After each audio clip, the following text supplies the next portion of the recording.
You are listening to the Sunnybrook Unscripted podcast, where we talk real life, answer hard questions, and take a deeper, practical look at the topics we talk about on a Sunday morning. To learn more about Sunnybrook Church, including our Sunday gathering times and opportunities throughout the week, visit us online at sunnybrookchurch.org. Today, we are talking with Pastor Jeff Mose. Well, welcome to the Sunnybrook Unscripted podcast. I am Lydia Miller here today with Erich Erdman. Erich, thank you for joining us today. Yeah, thanks for having me. Erich is joining us in a little series that we've been doing where we've been tapping into the intelligence of the other people on staff that are experts in certain areas that I'm thinking you would like maybe a little bit of information or help on. And today's segment really is for parents of kids who are teens or maybe soon to be teens or young adults, because Erich heads up our family ministry and also specifically our high school ministry.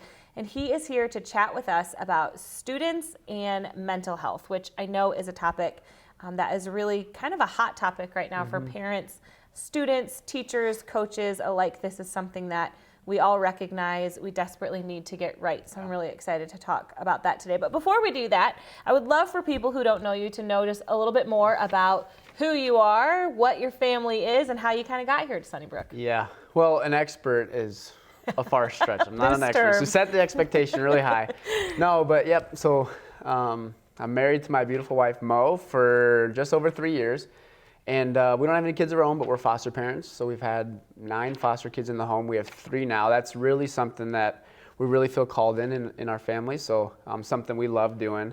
And then been at Sunnybrook for 3 years. The first 2 years were specifically in high school ministry, but then within the last year, moving into this family ministry role, which I have come to really love and appreciate, especially having little ones in the home now. So, yeah. Awesome. So for the past 3 years, you really have been in the world of high school teens, what's happening in their world, what they're thinking, what they're feeling. So for parents who are maybe a little bit more removed from that, and their only experience is maybe the kids that they have in their home, what trends are you kind of seeing in the world of mental health in teens right now? Yeah. So taking a lot of looks at statistics, and the statistics are they're good, but they're also heartbreaking at the same time, and I came with some, but 1 in 5 Americans have a diagnosable mental health condition, and the mind-blowing part about that is 50% of them, they recognize that condition at the time they're 14, and 75% are recognized and diagnosed by the time they're 24. So it's definitely affecting our youth. And then the depression and the anxiety, some studies say as much as 1 in 3 teens struggle with anxiety. 4 million had a depressive episode last year. So, and the most heartbreaking one, I think, is suicide is the second leading cause of death from kids 10 to 24. So it's incredibly prevalent. In the CDC, it's a national emergency in 2021. So it's there, it's prevalent. The good thing in it, though, is I do see the shift, especially with this generation now that we see on Wednesday nights and Sunday mornings, is there's this shift, and it's good, of this idea that it's okay not to be okay. You see these phrases, it's okay not to be okay, because for so long, and I'm sure you know this, but there's been this stigma that you can't talk about mental health. And if you do, you're weak, or you're shamed, or you're the oddball in the group if you struggle with this mental health, which is so similar to physical health, but for some reason there's been this stigma. But it's a really good shift to see. That this idea that it's okay not to be okay. You can be real about your problems. You can come clean with maybe some areas you're struggling, especially with mental health. And even if we look at in the Bible, you see many people of great faith and many people that God used to do some amazing things who struggled and were not okay. Elijah, asked God to take his life, and Paul despaired of life himself. Moses argued with God. David, you think of all the Psalms where he cried out and lamented. It was okay to not be okay.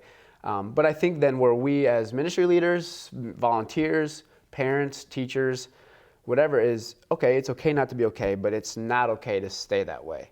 And so then to continue to look at, Moses and David were in the great examples of the faith in Hebrews chapter 11, and they had faith in a God who could restore and could heal and who loved them and cared for them and saw them in their feelings and their emotions and walked with them in the lows. He's close to the brokenhearted, but he's also there in the great moments of life as well. So It's incredibly prevalent, but I think there's good in that there's a shift in, I think, breaking the stigma, and we need to continue to have conversations in that and continue to point them to the God who is with them. I think you're so right, because it seems like sometimes we miss that second step, is there's this acceptance of it's okay not to be okay, it's okay to have struggles, it's okay to have faults, it's okay to have things that you're really dealing with. But then I think the heart of pretty much every parent that I've ever encountered in this world is, okay, but then how do I help them? I don't want them to stay there. Have you seen anything that parents are doing or things that you've talked with students about before? How can parents step into this and help their teens in this world? I think first and foremost is to really connect them. We talk about this all the time, but just to tether them to the resurrection. Their faith should be tethered to the resurrection of Jesus. And so I think start by looking at the person of Jesus and recognizing that Jesus is our sympathetic high priest who understands all of our weaknesses, that he faced joy, but he also faced heartbreak and betrayal by loved ones and the deepest of hurts and regret and all of that. So to say, hey, listen, Jesus is your Lord and Savior, but he can relate. Like he is your high priest. He's interceding on your behalf. So I think just starting there, always tethering first and foremost to who Jesus is, his life and his death and resurrection. But then I think just some practical ways, and these are super simple, but as I was thinking about it, just to talk about it. So just be present. And so we talk about it on Wednesday with our small group leaders, but show up predictably and then show up randomly. So what are some family rhythms that they have in their lives? Is it dinner time? Are they involved in a lot of sports where you can just show up predictably there before and after? But then also to show up randomly. I was just talking with a parent, and they said one of the ways that their kids feel loved is through food. And so one of the ways that they show up randomly and to start conversation is when they're playing video games or homework at the end of the night, they'll make a grilled ham and cheese and just show up at the door and be like, hey, I've got this food for you. But it's just a way to show up randomly. So I think the parents know their kids better than anybody else. So what makes your kid feel loved? Start there and show up randomly. If it's a sporting event or watching a basketball game, if it's showing up with food, whatever it is, I think that's a great place to start, to just be present, to talk about it. Don't be afraid to ask direct questions. And this is really more towards suicide and ideation of suicide. It is okay to ask that question. I know a lot of times people are, do I ask that? Do I not ask that? It is okay to ask that. You're not going to put those thoughts in your child's head. So it is okay to ask that. And then I think to look for code words. So when you ask the direct questions, if I ask you, are you depressed? You might not say, yes, I'm depressed, but look for code words of, I'm tired all the time. I just want to be alone. I'm not hungry, even though they should be hungry. I'm just forgetting a lot of things. I think oftentimes if we look closely, we can find some code words that will tell us a lot more than what they're trying to let on. And then I think the next step of that is then to validate. Hey, what you're feeling is real. The pain you feel is real. The hurt you feel is real. The circumstance, the relationship, it's real. Validate that, but then also to remind them that it's not permanent, that it's temporary. That although it's real and it might be big, it is not permanent. And then again, to just point them back to the relationship with Jesus and just the hope you can find in there. Because while their hurt is not permanent, we know that hope lasts forever. 1 Corinthians 13, that these three things will remain: faith, hope, and love. And that because oftentimes this situations with mental health, it's this hopelessness. Things will never get better. Things will always be this way. But just to remind them that this is not permanent. There's always hope. So, I know this is an area when I've talked with parents that have students struggling with this, where parents really feel kind of ill-equipped. I've heard from a lot of parents of like, well, I never really struggled with this. Like, I'm having a hard time understanding where they're coming from. I'm having a hard time understanding how they're feeling. And so I know this is something that the church and student ministry in particular has tried to be really intentional about, of how can we speak into this, into our students? How can we even speak into parents? So what are things that you have been intentional about in this year in student ministry where parents can make sure that they make it available to their kids or send their kids to it to make sure they're getting the help they need? Yeah. The biggest thing this year is we had this night called Scene Night, and we really reached out to parents and teachers and really all of the community, because we recognize the big topic that this is, where we had an expert psychologist come in and talk about these mental health issues. And so we saw really good success and feedback from that, and so we want to continue to try to do that once or twice a year. these big kind of trainings where people can come together. And even I think the blessing that we saw on the other side of that we weren't really expecting, but we were happy to see was, again, it broke down that stigma of like, there was even community that was built among that of parents, but also then teachers and also, healthcare professionals here of like, hey, we're all in this together. We really care for our kids, the next generation, our students, whatever it might be. So we're going to try to do something like that again this year.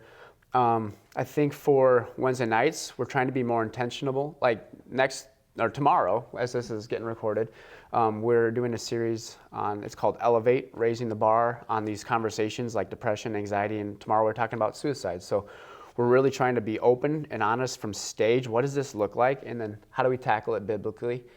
So then with that, we're equipping small group leaders who are walking with our kids every Wednesday to have these conversations.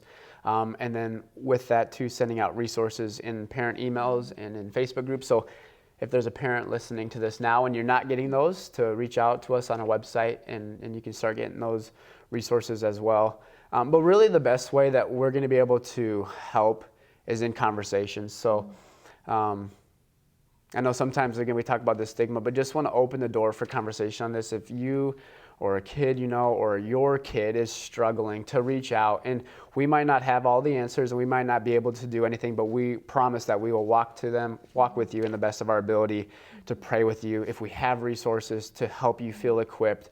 But really our goal is we just want to partner and support you as you walk with your kid. Mm-hmm.